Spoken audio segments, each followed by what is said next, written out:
Top of the morning, Dan and Amy. So, Mr. 10%, the big guy, President Biden, on 60 Minutes last night, fielding softballs from Scott Pelley, like this one.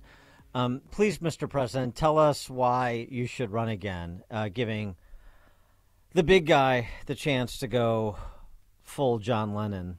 Are you sure that you want to run again? Yes, because I'm sure. Look, when I ran, I said the world's at an inflection point.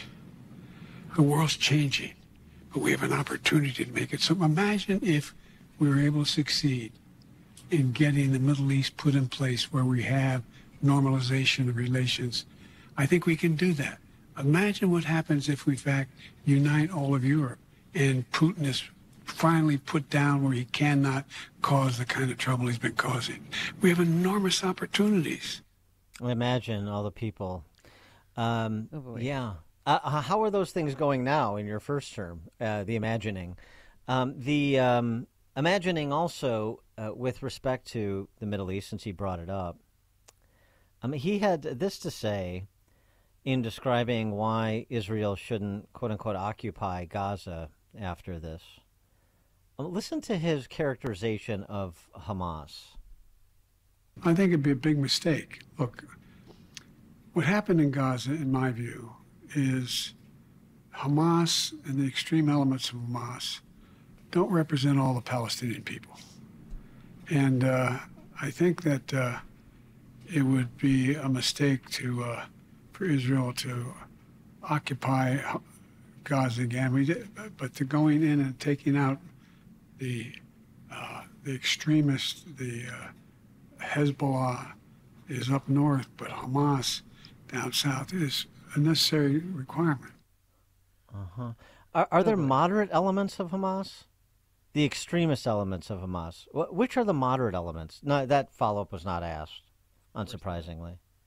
But when asked about Iran, were they involved in this? Because that's what everyone wants to know. Who's funding Hamas? Don't Don't come across the border. Don't escalate this war. That's right. Is Iran behind the Gaza war? I don't want to get into classified information, but to be very blunt with you, there is no clear evidence of that. At this point, no evidence that Iran is behind any of this. Correct. Now, Iran constantly supports Hamas and Hezbollah. I don't mean that. But in terms of did they have foreknowledge? Did they help plan the attack? There's no evidence of that at this point. No, of course. Listen speaking out of both sides of his mouth. Listen to the moderate elements of Hamas. I guess this is who Joe Biden would call a moderate element of Hamas.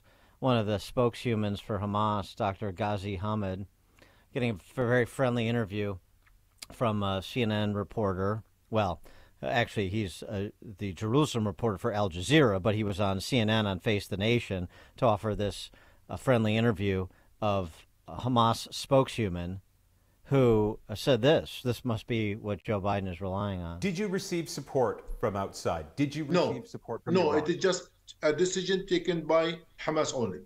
You received no support from any country outside of Gaza? No, never. Yeah, I mean, and if you can't believe a Hamas spokesman, who can you believe, right? For more on this, we're pleased to be joined by Cliff May, President of the Foundation for the Defense of Democracies. Cliff, thanks for being with us. Appreciate it. Hey, it's good to be with you guys. Could you help me, because I'm just not familiar with the moderate elements in Hamas? Could you identify those for me and the president? Yeah, there are no moderate elements in Hamas. Of course, that's not true. All you have to do is read the Hamas Charter. The Hamas Charter talks about very clearly about the genocide of Israelis, the genocide of Jews. It's not coy at all. Hamas has said always since its creation in the 1980s that there can be no negotiation, that the only solution to what they call the Israel problem, the Jewish problem, is wiping them out, Palestine must be free, meaning Jew-free, from the river to the sea, meaning from the Jordan River to the Mediterranean. And Hamas has been backed, of course, by the Islamic Republic of Iran, and lavishly so, particularly over the last few years, I have to say, because since President Biden came into office, the Islamic Republic of Iran has gone from a very impoverished state to a fairly wealthy state. and that's because sanctions weren't maintained or sanctions weren't enforced. So I can give you a lot more about that, but there's no question that Hezbollah, which is absolutely the Lebanon-based foreign legion of Tehran, and Hamas, which is very much the client of Iran, they all three work together. All three meet together in Beirut, and we know that training, weapons, money, and probably plans and maybe participation. I can tell you why. I think that in an operation like this had a lot of involvement from Tehran. Yeah, so it's difficult to imagine this Middle East peace that President Biden is talking about when he won't speak honestly about the collaborators involved in the terrorist attack in Gaza. What about that larger question and his point? I know that Israel shouldn't essentially retain control of Gaza after whatever comes post invasion. What should Israel do vis-a-vis Gaza if and when they eradicate Hamas?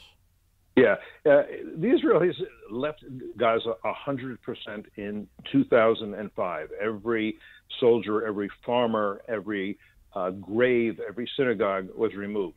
And after they withdrew entirely and said, okay, if the problem was the occupation, there's no occupation, what was said by Hamas and by others, we're still being occupied. How are they still being occupied?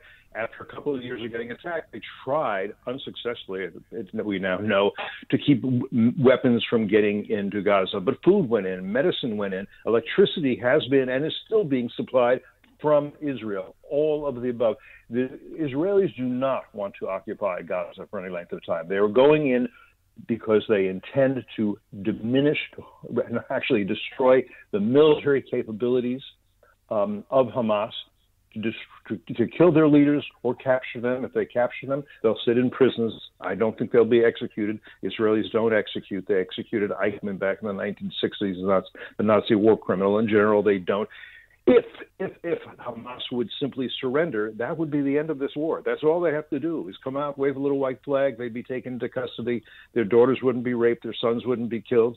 The Emperor Hirohito was able to surrender to save his people, but of that we can't expect Hamas to do that. So what happens? It's not entirely clear. This thing we talk about constantly called the international community. There are all these Arab states that have funded Hamas, that have funded the Palestinians, and there's the Europeans who have funded either directly or indirectly Hamas.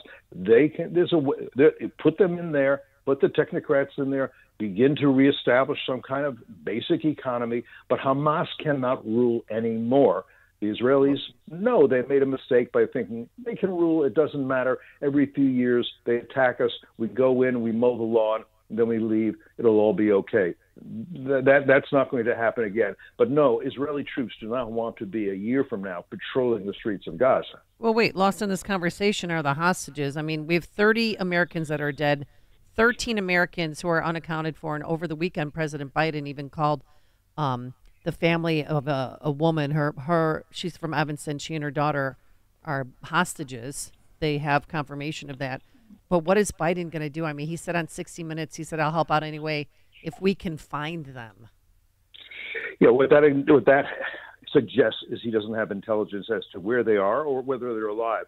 I haven't seen signs of life. That's the other thing that Hamas could do. You want to end this war? People who are saying the plight of the Palestinians and so hard for the Palestinians, if Hamas would release the hostages, just that, the Israelis would hesitate. They would give them pause. If they'd release the hostages and say, we're not fighting anymore. The war we started, we're not fighting. We surrender.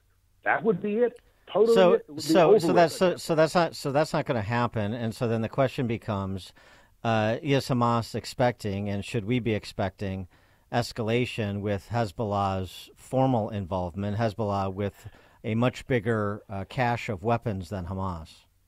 Yes, and the Israelis are wondering about that too, and probably they're wondering about that in Tehran. As I said, Hezbollah is the foreign legion, Lebanon-based, so also in Syria, also in Iraq, other places, of the mullahs in Tehran. And they don't want to waste that resource. They want to utilize that resource. For one thing, that resource is a conventional deterrent to Israel if Israel were to come in and either try to destroy the nuclear weapons facilities that have been building up or to decapitate the regime. It's an interesting thing that Hezbollah didn't attack immediately at the same time as the offensive that came from Gaza, a surprise two-front war. But it's possible that if the Israelis go in on foot into Gaza in strength, that at that point Hezbollah would attack.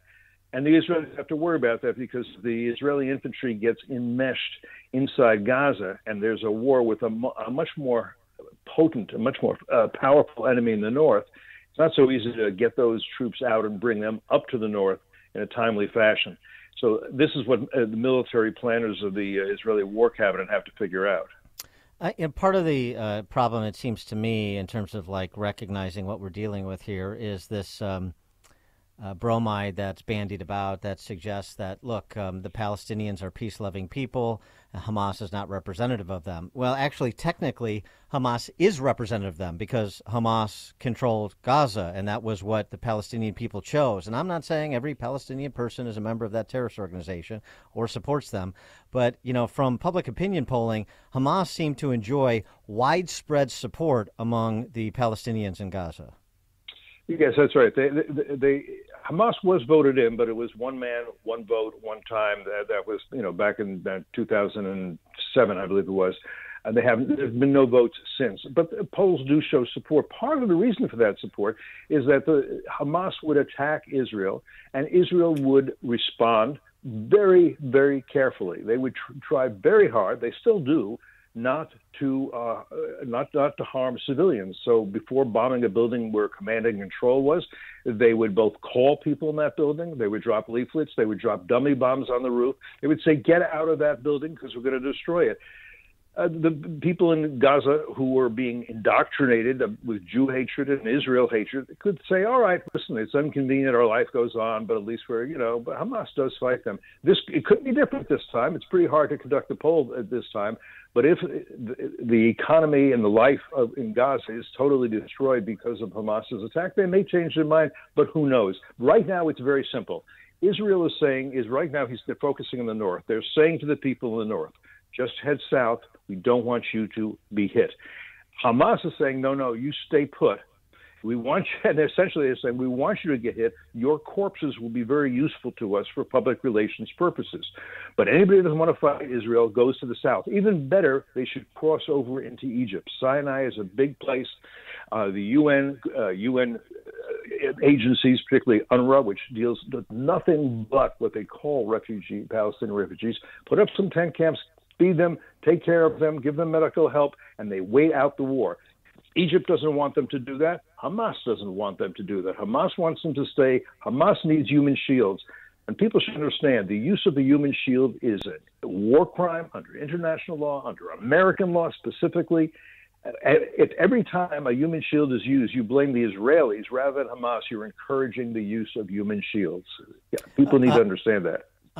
Domestically, we have a difference of opinion between the two parties in Congress over Palestinian refugees. Democrats want to provide sanctuary in the United States for Palestinian refugees, and House Republicans and Senate Republicans, too, like Marco Rubio, are leading the charge against that.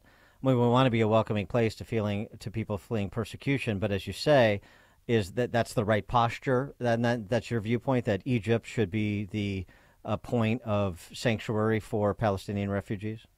Yeah, absolutely. First of all, we do need to secure our border, and, I don't think this is a good time for additional. There's a piece in the Wall Street Journal. I commend your readers. It's by two of my people at the Foundation for Defense of Democracies. The refugees don't want to go back to Gaza. They may want to. But why shouldn't they? But if they don't want to, they can stay in Egypt. Or how about they go to the various countries that have contributed to this terrible situation over the years by supporting Hamas? How about some of them go to Algeria? How about they go to Iran, which is the key instigator of all this and has been for years? Iran can't take him in. Why not? How about they go to Qatar, where Hamas leaders live in luxurious hotels? That would be good. How about Kuwait? There's a lot of places they can go in the Middle East. People speak the same language they do.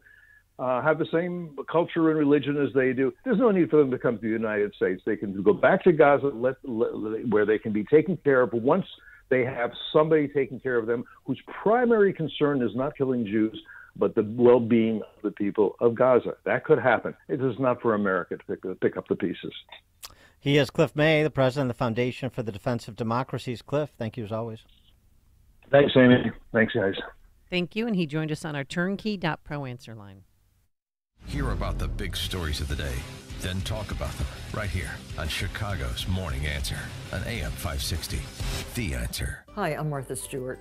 Every year, more than 4 million pets enter shelters here in the United States. My friends at American Humane have been helping animals since 1877. The goal is to ensure that pets have a safe shelter, especially during natural disasters. Adopting a shelter pet allows